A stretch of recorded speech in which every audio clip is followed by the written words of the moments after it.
13મી April 2026 સોમવાર.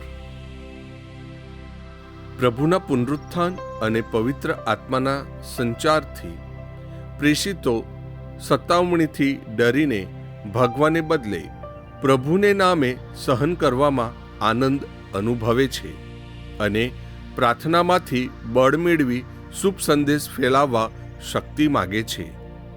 આજના શુભ સંદેશમાં નિકોદેમસની પૂર્વગ્રહ વિનાની સમજની તૈયારીને લીધે ઈસુ એની જિજ્ઞાસા સંતોષી આંતરિક રૂપાંતર પવિત્ર આત્મા દ્વારા પુનઃ જન્મ લેવા પર ભાર મૂકે છે.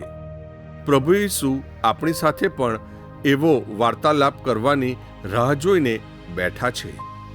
મારા પૂર્વગ્રહો ત્યાગી ઈસુની વાણી સમજવા ખુલ્લું દિલ રાખવાની મારી તૈયારી કેટલી. પ્રસ્તુત કરતા અમૃતધારા Don Bosco animation centre Kapadvanj.